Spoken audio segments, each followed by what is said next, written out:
What's up, amigos? Commander Jaime here today to have an exciting opportunity to interview the player Andrew.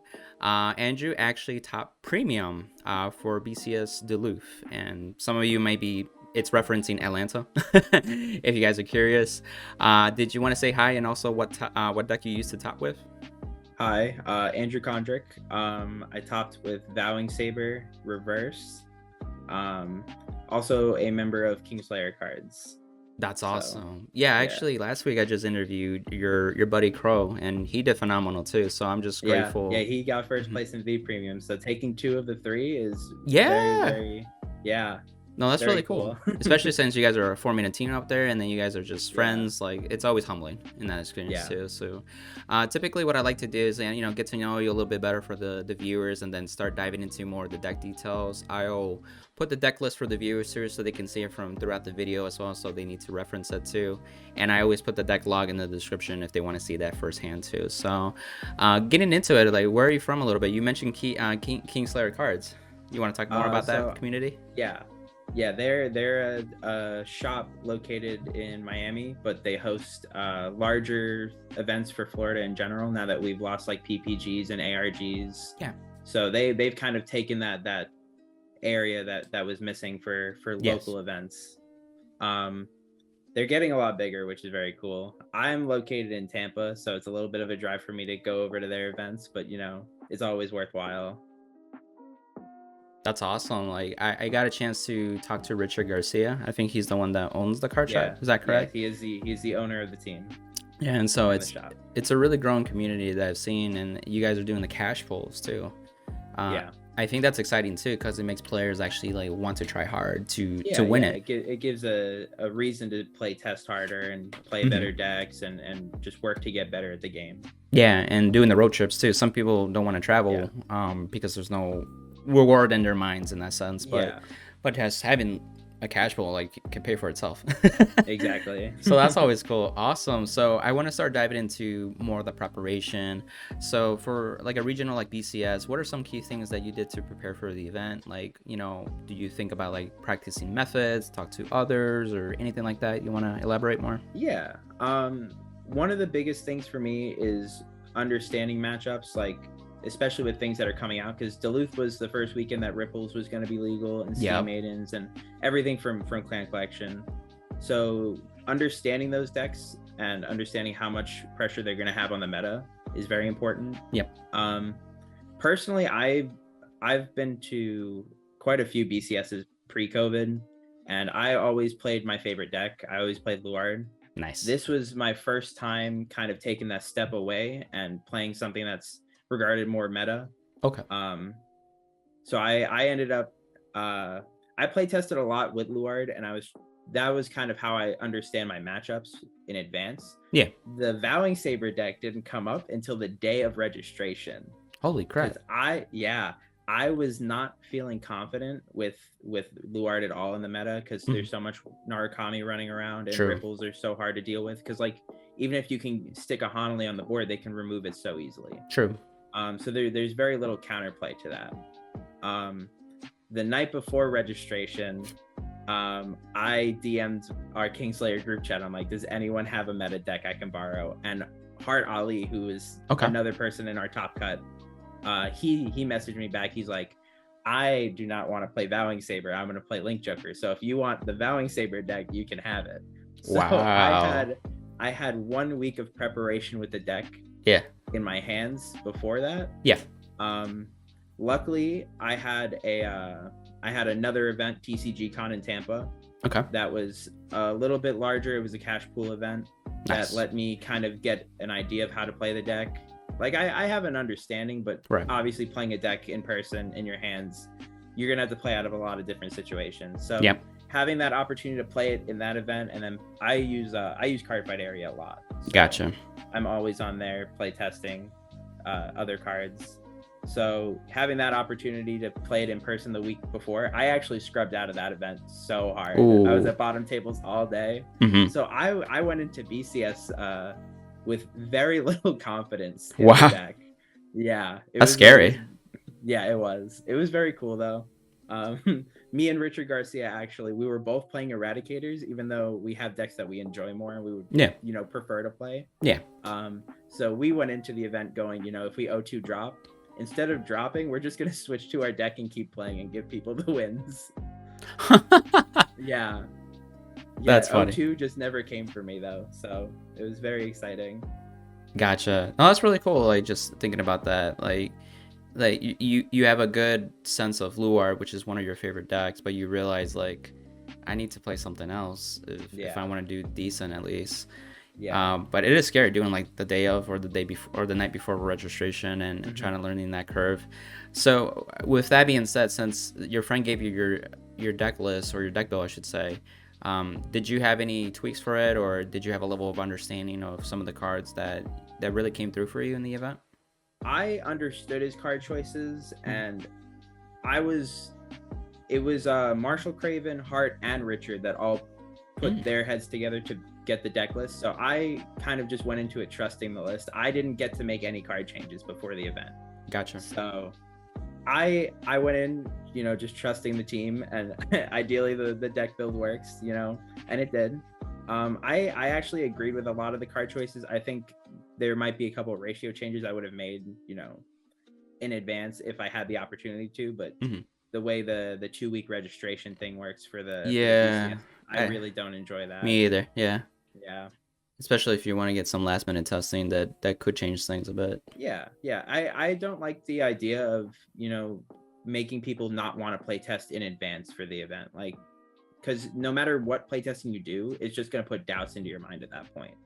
That's true. Because like you just can't make any changes. It's very difficult. Yeah, and sometimes people don't get the chance to play that far in advance to test. Yeah.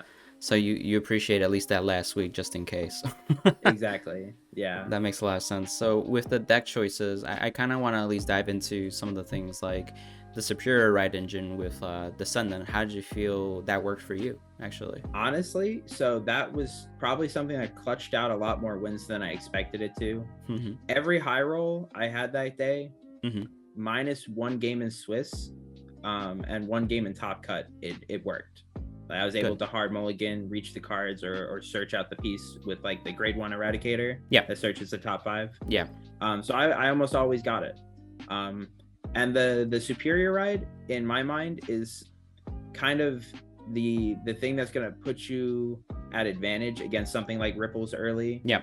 And against MFD, where if they make it to 3, you might just die. So being able to get to Exterminate early, because most people aren't going to commit a board pre-turn 3. That's true. They don't want to lose anything. So having that empty board, being able to push people to 5 on their turn 2 is so impactful. It's crazy.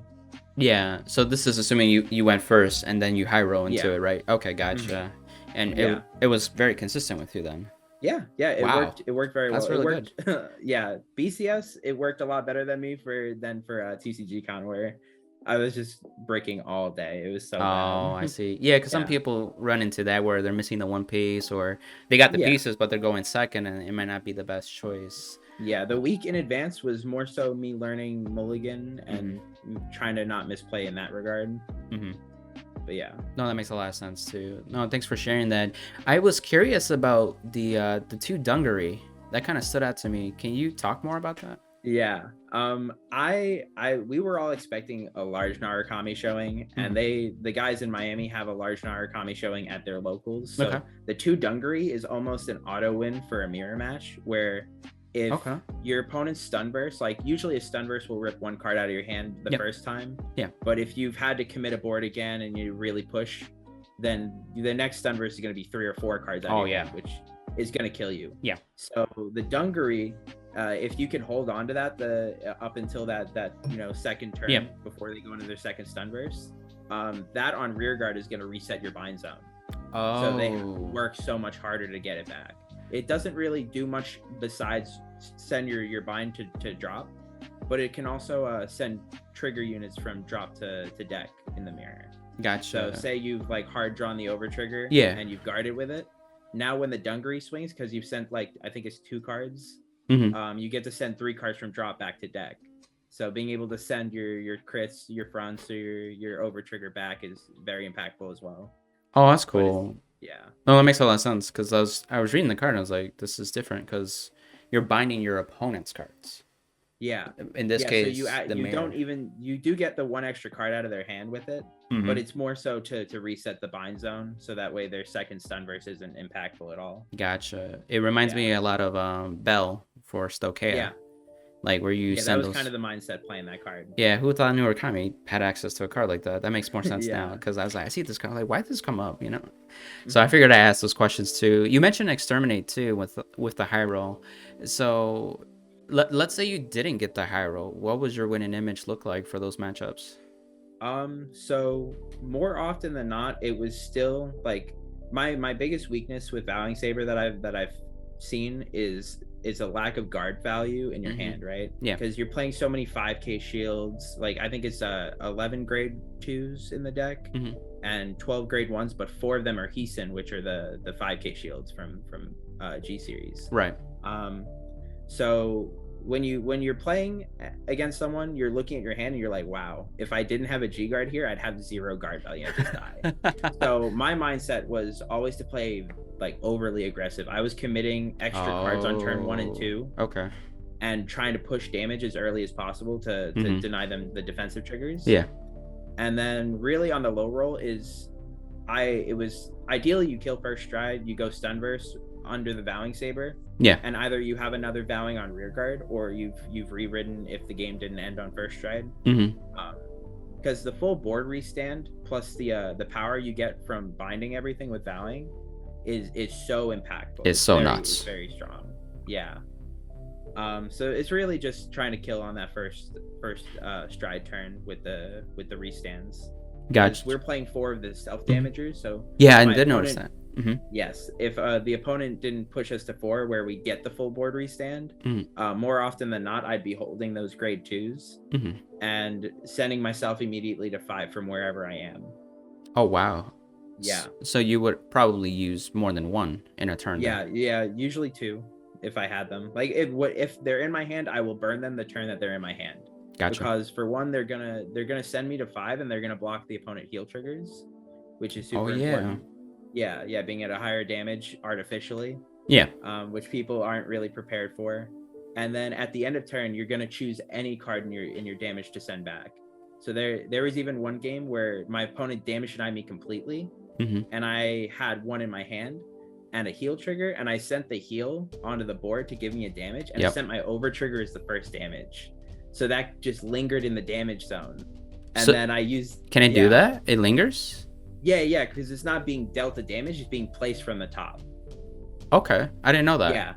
Yeah. So then I had the 1 damage, I played the self damager, I counterblast over the over trigger, and then I get to put it back at the end of turn. It was very cool. Yeah. Someone looked at me and he's like, "Wow, really?" I'm like, "Yeah, really." Oh yeah, that's going back. Yeah. Wow, it was very cool. But yeah, the self damagers I think were the most clutch, and the card I didn't expect at 4 to be the most impactful. Gotcha. Yeah. No, that makes a lot of sense too. Because like you could set up for that turn and you're being aggressive, and if you put yourself to the 4 or 5 damage, you get to restand your board, right? Yeah. The full board. Yeah, instead of 1 rear guard. Yeah, which seals the deal for you in most cases. I guess with that leads me more into your matchups. Did you feel there were any matchups that were like more like exciting or break a deal? If you want, you can go more into detail in your matchups too. Feel free. Okay.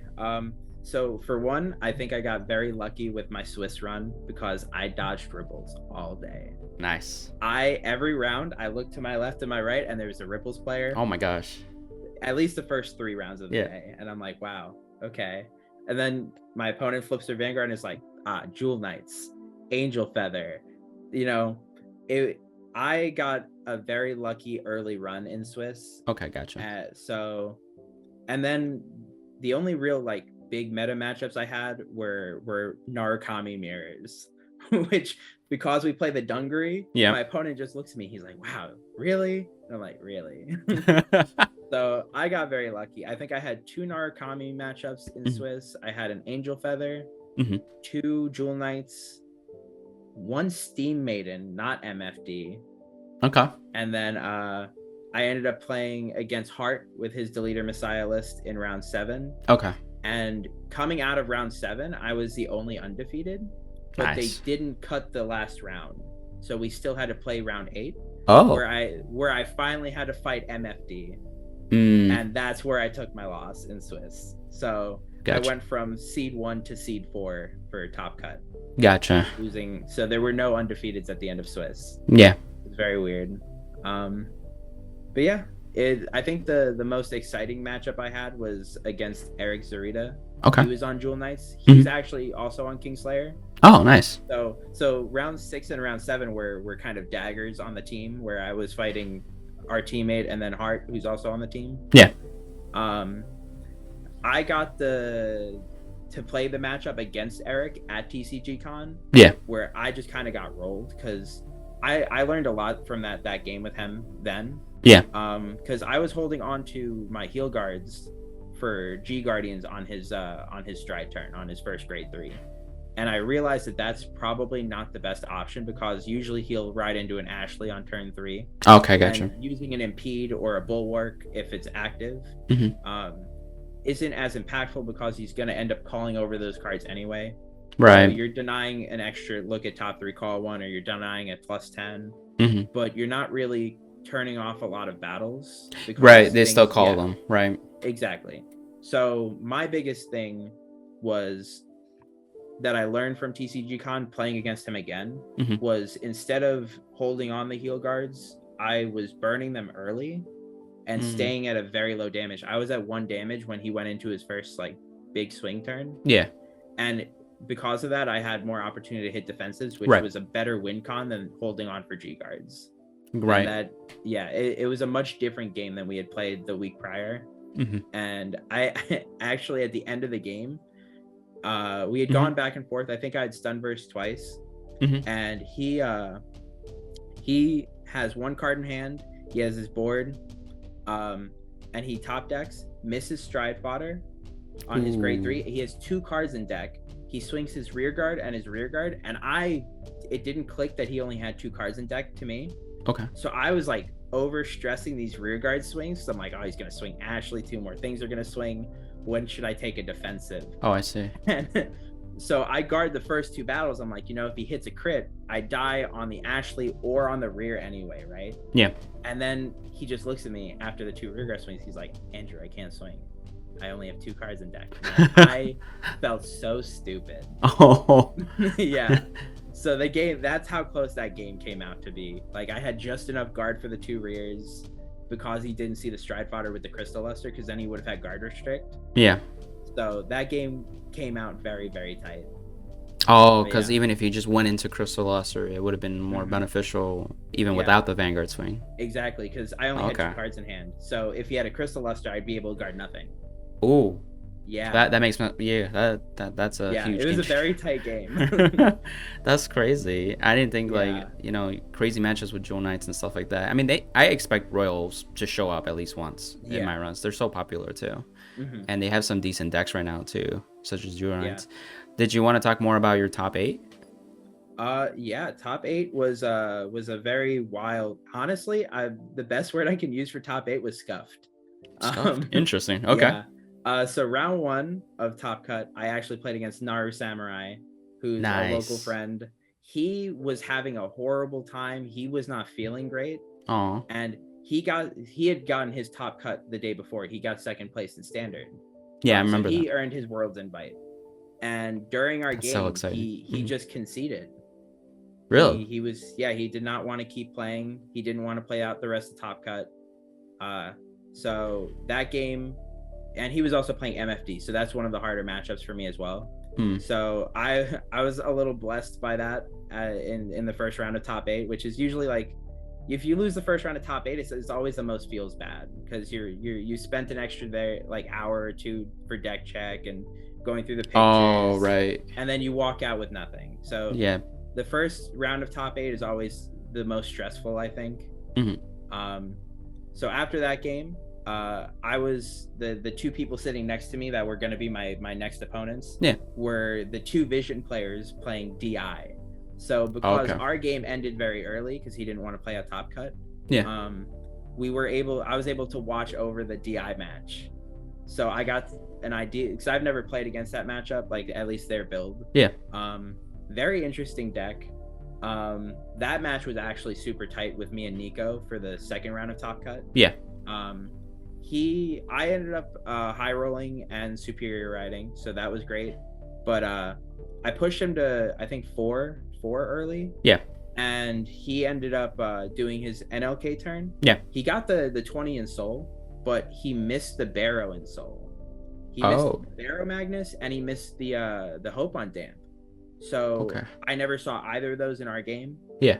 So he just ended up going NLK, and I impeded on the first battle so that he'd only get the one extra restand. Yeah. So after that, it came back to me, and I did a Stunverse turn with the Bowing Saber with the restands. But his deck was already so thin and so condensed that he was confident taking defensives. So I probably on my part, it was a bit of a misplay where I was splitting my 10s around the board instead of really trying to stack on a couple rears. Oh, I see. Yeah. Yeah. So the first two battles, his first defensive was a crit, and then he healed out.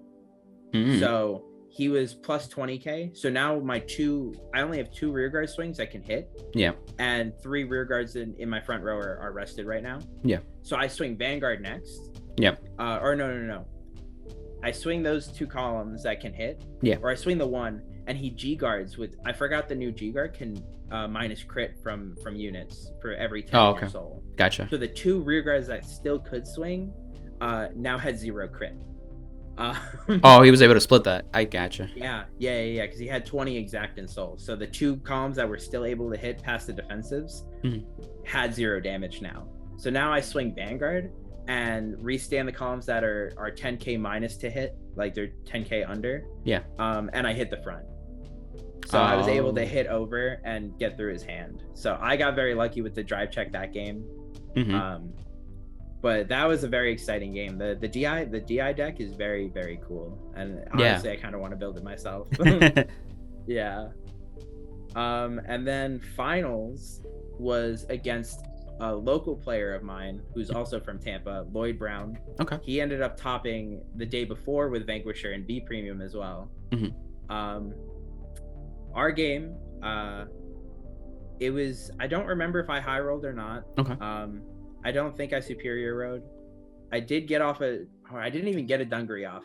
I never drew a Dungaree. I never drew a heal trigger. So they were all in my deck. But he also got stuck on full Bronto instead of Dragonic Vanquisher. For the first ride? Yeah.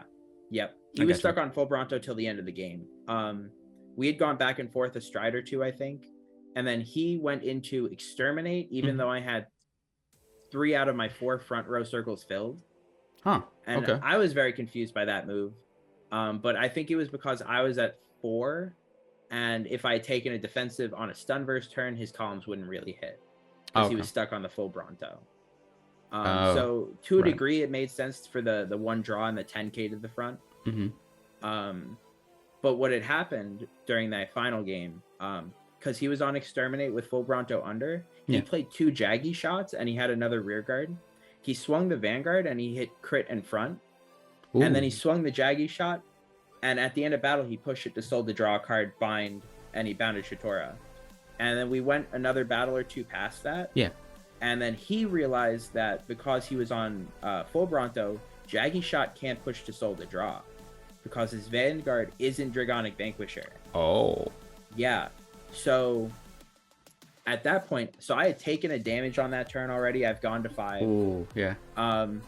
The judges tried to reverse game state. They told me that, because it's finals, they want to ensure that the game doesn't end by a ruling decision. Yeah, that would suck. Exactly. Yeah. Granted, the problem with reversing the game state was because I had taken a damage at a point during that battle phase before we realized anything. Yeah. Now we've that's technically like irreversible game state, right? Because now if we reverse, the damage is gone, but we know that top card. So yeah, in terms of like a judge ruling standpoint, like at that point in the game, it should have been, ruled as an irreparable game state and a game loss. Yeah. But we gave the judges an opportunity to try to reverse game state this is why I say top 8 was scuffed. It was a concede in the first game, and then top 8 or the finals game was a judge ruling trying to go back like 4 or 5 steps plus a damage check. Yeah. And like they had me shuffle the damage back in, and then they had me go back in the deck because they're like, actually because I took the damage on that first Jaggy shot that shouldn't have gone off, the damage check doesn't technically change. So they had me go back in my deck and search the same card out and put it in my damage zone. So it was so weird. Yeah, they were trying their best, but it wasn't working out. So what ended up as a decision then? I gave them the opportunity to reverse the game state. We put the same damage back into the damage zone, and we just played it out as if he didn't draw the cards. So you still played it out. Gotcha. Yes, okay. Yeah. Especially because like he's a local player, and I've known him for a very long time. You never want like you guys know each other. High stakes game to end in a ruling change, especially because he was the one that called it out. Like he had the honor to be like, hey, I wasn't actually supposed to draw that card or do this. Yeah. Because I didn't catch it. So, there's so much things going on. It's been such a long day. Yeah. So absolutely. obviously, like, he unintentionally misplayed, and he noticed it himself before the judge even said anything. So I was super down to play it out. Regardless of which way that went, we both had our invites. I was very excited. True. So because of that, the rearguard swing that I took, happened, but he didn't bind or get another battle. So because he wasn't able to get the additional battle, I had just enough to guard the turn. And then I top decked the stride fodder on my turn, and he just conceded. Yeah. He knew like what was coming. Point of the game, it was kind of over. Yeah. But were you going into Stunverse or? Yeah. Okay. He had like 3 cards in hand. If I go Stunverse, it's all gone. It's like, how many in bind? And he had a full board, so it's like it's just so much. That's Stunverse for sure. Yeah, but everyone that I've talked to that was watching the game, I don't know if he had a soul or not, but I think if he had gone Stunverse that turn instead of Exterminate, he would have won. Because full Bronto on the Vanguard by itself is still Vanquisher. The problem was because the Exterminate stayed on the Vanguard circle. Oh, so, okay, gotcha. Because he would miss out on that. It was a very weird interaction. I don't know if he had the soul or not, but other people were saying he did. So yeah, it was a very weird game. Gotcha. I mean, in hindsight, it's 2020, so you reflect on it and learn from it. So it's always good. Yeah. Wow, thanks for going into that actually, and it makes a lot of sense too. Did you expect like ripples or Narukami? Like, what was your expectation of the metagame? I was expecting I was expecting to see ripples more than anything, because like technically it's like the budget meta deck right now. Cause I think out of the to build the deck out of nothing is like $150. Wow, that is cheap. Yeah. Ripples right now is exceptionally cheap for how strong it is. Yeah, and the fact that there was so much everyone I talked to said that they saw a lot of ripples at the start of the day, but I think a lot of them ran into mirrors. Yeah, and Noman had mentioned he ran into a bunch too. Yeah, he faced like 5 ripples. Yeah, and he won X2. So the showing was there. Yeah, and he played ripples, but he couldn't get into top 8. yeah. There was a ripples player in 11th, and there was I think 2 or 3 more right behind him. So the fact that none of the ripples players made it was very, very weird. Yeah. And somehow I also dodged them all day. So I was very fortunate. I was expecting a little bit more mystery flair, but it makes sense because the deck is like overly expensive right now with the stride zone and stuff. Oh, fair enough. Yeah. Yeah. And if people have the decks and the cards too. Yeah, that makes sense. Yeah. If you were already playing the deck, it makes sense to have it, but a lot of people aren't gonna, a week before the event or like 2 weeks before the event go out and buy mystery flair when you could go buy ripples instead. Yeah, that's true. Yeah, especially if you already have the cards for one of them too. So might as well. Cool. Yeah. After the event, did you take some time to like celebrate your success? Maybe reflect on a couple things. Did you learn anything? Yeah. So we everyone from Kingslayer and the guys that were in our Airbnb, it was Naru Samurai's group. Yep. He was staying with us, so we had a big party of like almost 20 people. Holy crap. Staying in the house with us all weekend, play testing, and then we went to dinner. That sounds fun. Yeah, oh my god, going to events with all the guys in Florida is always the best time. That's probably my biggest reason for going out and going to the events in Atlanta, or like everyone getting together for the events in Kissimmee. Yeah, it's just always community, like the community in our area is very, very close knit, and it's a good time. I think the biggest takeaway for me was, other than I don't like playing meta, because every game with Narukami that weekend, you know, it was a great time like conversing with my opponent beforehand or whatever, but every game closed out so quickly that it was it feels bad. Like, oh, I see. Because I've been on the receiving end of stuff right. like that before, like back in Ezel meta, COVID. It's like you sit down and like there's just no counterplay. Like the fact that Sunverse and Exterminate exist alongside each other right now. Yeah. It's a win-win scenario. It's hard to counter that. There's almost no way unless your deck can naturally counter Narukami. So it's very difficult for people, and I understand that, you know, frustration. Playing Luard, hate Narukami. So me playing it this weekend was almost you know, if we top with it and we get it banned, I can play Luard in Worlds. Fair enough. That is my mindset. You play your fun deck at Worlds. Exactly. But yeah, the deck is just very, very hard to counter. And when it pops off, and when it bricks, it bricks. And it's almost 100-0. Like, there's no in between with that deck. Yeah, I agree. I've seen experienced players run into that same issue. I've played it myself just to get a feel for it too, and I understand with that. It's literally one way or the other. Yeah, especially because the deck has no guard value minus the heals. Yeah, because you're playing the superior right engine too, so you have less guard too. Yeah, because you're overcommitting cards from hand. Like if you're on a high roll and you get the superior right off, you're going into that descendant turn with like 2 cards in your hand. Yeah, and like it feels kind of bad sometimes. Yeah, but because you're already so far ahead and you're able to put out so much extra pressure, it makes and then the exterminate just lets you kind of, you know, restabilize it. It balances itself out very quickly if you're in advantage already. Yeah. No, that's really cool. Thanks for sharing that. I'd like to like ask a takeaway question for the viewers too. Is like, what's something in your eyes that you feel that holds players back from topping events? Is there anything that you would recommend to helping them get through that too as well? Yeah. I have a lot of people come up to me, you know, looking for advice, or you know, before the event, you know, I do my rounds around the building and I have a little conversation with as many people as I can. And a lot of the time it's just people are lacking confidence. And with Vanguard, if you understand your own deck and you play your own deck well, and you understand other people's decks, and you can kind of gauge where your deck has, you know, strengths opposed to your opponents, as long as you're playing with confidence, you're going to be a lot less likely to misplay. And I think going in confidence, but also understanding that, you know, at a BCS it's best of 1, and there is a luck factor in Vanguard that you cannot avoid. So no matter what, as long as you play with confidence, even if you take a loss like early in Swiss, you just keep playing, and you do your best to stay calm and not misplay. You have a much better shot at getting top cut and getting through Swiss. So I think confidence is key in Vanguard. No, it's funny how you mentioned that too, because as I did Noman's interview, he even mentioned that like confidence is very important, and in his eyes, he sees a lot of players lack it. One of the things is, you mentioned it too, is that you got to know how to play your deck well.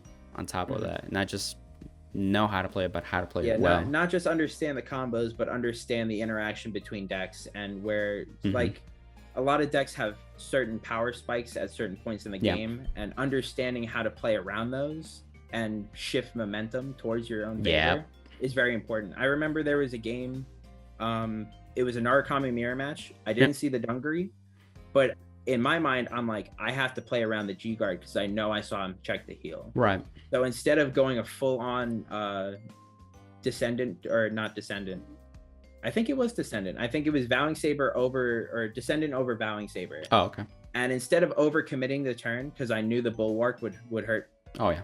I swung 1 rear guard, and then swung my Vanguard immediately. So it made it a lot harder for him to use the bulwark effectively. All right. Because on swing on the Vanguard is going to stand my rear. So instead of going for the double restand on the Vanguard, you know, you have to understand a way to play around the G guard, or play around the power spike of the opponent's deck. So even though I was taking a less effective turn, I was more effectively playing around my opponent's deck. Yep. Yeah. So it's just little things like that, very small decision making that like will make a huge difference in a game of Vanguard. Yeah, absolutely. And sometimes like players they see like, let's say eradicators, right? The forerunner that you played is superior, right? And they're like instantly defeated. Or they're like, this matchup, and versus somebody that's like, okay, I'm facing this and I know what I need to do in order to win against this matchup. Exactly. And that's where you can tell the my confidence. mindset going into something like Jewel Knights was staying at a low damage. You know, you really have to bank defensives in a deck that goes so wide, right? And hits for 20 to 30. Yeah. Like the only way you're going to guard that with Descendants or with the Vowing Saber deck is, you know, hitting the defensive and holding the G guards. Yep. Or holding the heal guards. Or, you know, with the Vowing Saber deck, something that I realized the week before was if I'm on the low roll, I almost, instead of using the Forerunner, I just keep it in soul, and people would look at me weird. But you value that one extra soul towards the end of a long game. It makes such a big difference. Yeah, because all of the on-hit skills, or the on-hit grade 2 is a Soul Blast to draw. Yeah. The Stun Verse is a Soul Blast. The Exterminate is a Soul Blast for the draw. Yeah. So when you don't see re-rides or something, the extra card in your soul is so important. I had 2 or 3 games where I was on a low roll and my opponent's like, you're not going to use the Forerunner. I'm like, no, not today. That makes a lot of sense, because it really doesn't do anything outside of just doing the superior, right? It's not like you're missing out on the draw already from a regular V era starter. Exactly. So it's like, might as well just keep it in soul. Some people used to play that with Grenache and Grand Blue back in G era. They would just keep it in soul. For reasons like that. They appreciate the soul way more because it's gonna pay off in the long term. No, that's really good thinking. And also, as you mentioned, like, you help players out too. What I like to ask too is, like, there's Metafy as a platform that helps people out in trading card games and video games. Would you recommend Metafy for Card Fight Vanguard players?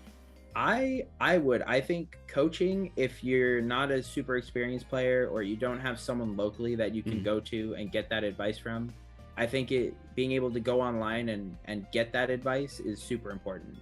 Vanguard is a game of micro play versus macro play, right? Ooh. Where you're gonna sit down and before the game, you need to understand how your deck is gonna play perfectly. You have to understand how the meta decks are gonna play and how you're gonna play into those decks. That's like your macro. But when you're sitting down and you're making all these small decisions of guard and resource management, and just how you're committing your cards, it's a game of resource, and that is far more micro managing your cards and your decision making. And coaching, I think, is one of those big things where if you're just playing Vanguard, like, casually or with your friends, like, you're not gonna think as deeply into these small decisions. And when you're playing with someone who's looking out for those and can point those out to you, it makes a huge difference. So I think. Go ahead. I didn't mean to cut you off. Go ahead. No, you're good. That's just why I think coaching is such a beneficial thing in Vanguard. Like having an experienced player help you with that kind of stuff if you haven't seen it firsthand before. Somebody else can see that because they're looking for it, like you said. Right? Exactly. No, that makes a lot of sense too. And sometimes it's the small things that make a big difference, right? And some people play a really good deck, but then if they're not doing those small decisions, it can put them in a spot where they just can't win, right? So that makes a lot of sense. So thanks for sharing with that too. I appreciate that. Just to wrap it up, do you have any shout outs? Shout outs are Kingslayer games, or Kingslayer cards for sure. They're on Twitter, they're on Facebook. I'm sure everyone sees their posts on Vanguardians. Obviously Crow for taking the dub with me, and we're gonna be able to go to Worlds. That's awesome. Naru Samurai, he was that top cut, that first round, that really sets the pace for the rest of top cut. And that the stuff that happened there, he almost felt like upset about it after the fact, because he started to feel better once top cut was rolling. Gotcha. But I appreciate everything that's happened this weekend. It was a super great time. And just being able to see everybody. There's too many people for me to shout out. I love everybody. But yeah. Awesome. So yeah, and I'm sure everybody will appreciate and also enjoy the video too as the interview wraps up. Where can people find you? Mostly either on Twitter, other social media, anything like that? I'm on Facebook. That's Andrew Kondrick, obviously. Twitter is something I'm inactive on, but I'm trying to work a little bit harder. At Viral Rapid, VIIRALRAPID. Nice. And my Twitch is also the same. Okay, cool. I stream, but I'm kind of inactive right now because I've been kind of busy with work and school and stuff. True. But, you know. Yeah, I'll put those in the description for people for ease of use too, in that sense too. So thank you again, Andrew, for being on this interview. It was a pleasure to meet you, get to know you a little bit, and also for the viewers to get a chance to see the mindset behind everything that you did. It's not only great topping an event, but you got first place, and whether how you call it scuffing or not, but you still got it. You know, results are there, and you get to go to the Worlds too on top of that. So I'm excited for you. Super excited. Yeah. I appreciate the interview. It was a very good time. Absolutely. And so for that, until the next time, amigos, bye.